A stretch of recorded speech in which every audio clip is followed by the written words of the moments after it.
Hi, my name is Eric Bond, and I'd like to tell you a story of something that happened to me in 1974.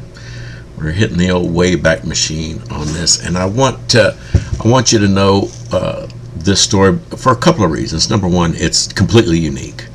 I don't know, nor have I heard of anyone having any sort of occurrence that any approximates this whatsoever. And knowing beats not knowing by a lot. I've always said that. I've always felt that. And something else. The Bible describes Jesus Christ for one reason and one reason only, to be able to compare him to people that show up that aren't Jesus Christ. The Antichrist will show up, and he will not look like this gentleman whatsoever. So you'll be able to tell what's going on. Woke up one day 3 hours late and had to stop and get gas 5 miles the opposite direction from my house and work. As I drove in, a woman in a 1972 Dodge Dart Green with a green vinyl top ran over a gentleman who was on his knees sticking the tanks, putting that long gradient rod in the gas tank. He was about to go off his shift, and he was inventorying how much gas was in the tanks, I guess, to probably order more, whatever. But she ran completely over him with the tire. She went way up in the air. It was a bright, sunny day, and he was in shade, and she just ran over him. I turned my car off and ran out under her car. His knees were under his chest, and the weight of the car was completely on him. His shoulder was touching the exhaust manifold. You could smell burning meat. She was putting the car, she tried to put the car into reverse, and she was going to run over him and me both. I jumped up real quick, and I screamed at the top of my voice for her to put it in park and to shut the car off. And she went from screaming to absolutely serene face in an instant and did exactly what I told her.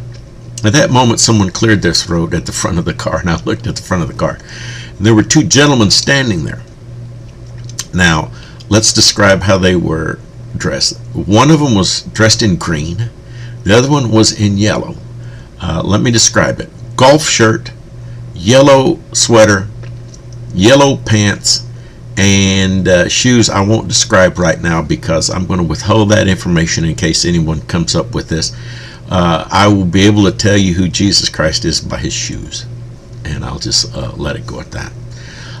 The gentleman in green was obviously a minion and never spoke.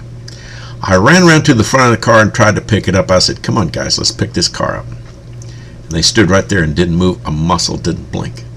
The gentleman in yellow looked at me and said, "Eric, if you go around to the front wheel well, I believe you'll be able to pick this car up." And I went over there, and he followed me, and he touched me on the shoulder and says, "Go ahead, Eric, you can do it." And I looked in his eyes.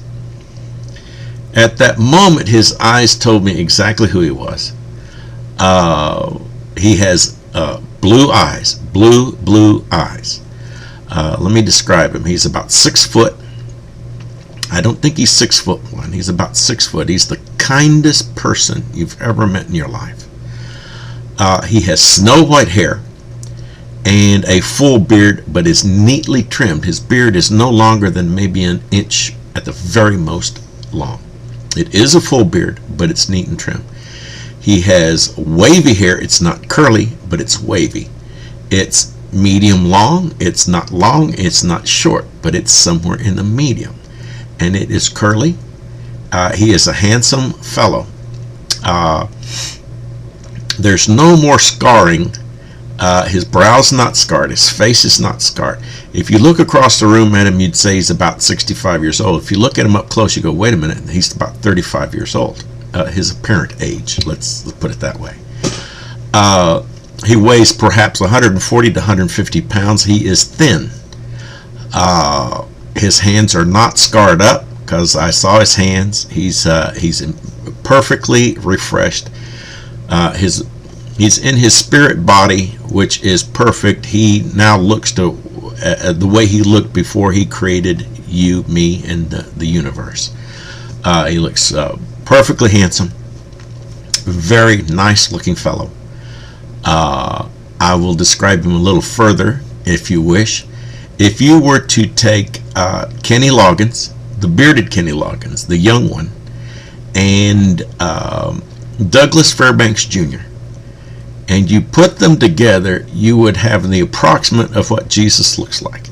Like I said, 6 foot, thin, white hair, snow white beard, neatly trimmed, perhaps a number 1 clipper, a little bit longer than that, trimmed around the mouth, completely trimmed and nice, and he has a proclivity for wearing yellow clothing, and has blue eyes. I looked in his eyes, and his eyes told me exactly who he was, and didn't have to guess anymore. Anyway, at that moment, he touched me. The mist fell. Now, the mist is the Holy Spirit, the Ruach HaKodesh, and I can describe it to you perfectly. The Holy Spirit of God is said to exist everywhere in the universe, and that's fine. That's a pretty big place. But he is the bright cloud. He is the nephesh. He is he has a centralized existence. His centralized existence would probably about fill this room. This room's about 12 by 12, and there are molecules. If you look at it, it looks like a mist until you look closely, and you'll see each one of those molecules is lit and is spinning around, radiating peace, radiating love, radiating power. This is the power of the universe that created the whole universe.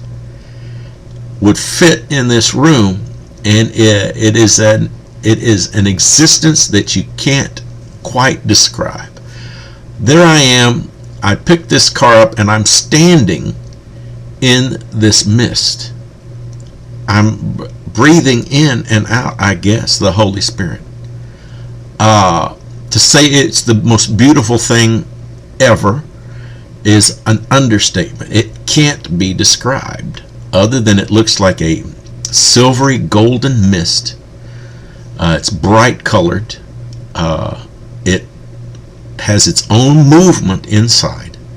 It has a localized existence. It can move around, and it radiates a power you can't understand. I picked this car up. The car weighed nothing. I changed the molecular weight of the car. It didn't weigh an ounce. I could feel it moving in the breeze. The car, at the same time, I was holding the car with my left hand. I turned around. The gentleman in green was pulling Dale. That was the old fellow's name. Was pulling Dale out from under the car. Now,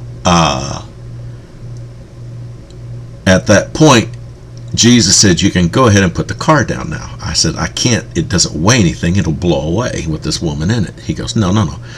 Start putting it towards the ground. The closer it gets to the ground, the more it will weigh, and you'll be perfectly fine. At that moment, the mist went away. It just went up and was gone. And I was being drawn into putting this car down. When I looked back up, the mist had withdrawn completely. Tried to pick the car up, and it weighed, once again, 4,000 pounds or whatever it was. At that moment of picking it up, it didn't weigh an ounce. It didn't weigh a feather. It didn't weigh anything. And I'm standing there looking at Jesus, and he's got a great big grin on his face looking at me. And I'm like, what happens now? Is something great going to happen? Is the newspaper, am I going to be on TV or anything? He laughed and he says, "No, it's time for you to go to work. You're late." And I said, "I know, but this is so unbelievable. This is so great." He says, "No, you got to get in your car, Eric, and go ahead to work." So I did exactly that. I got in my car and took one more look around at the tableau, and there's Jesus looking at me, just with a big smile on his face. I got in my car and drove off, and the next thing I know, I was driving in the back gate of General Steel Fabricating. My time is up. My name is Eric Bond, and this is absolutely true. I hope you have a great day, and thanks.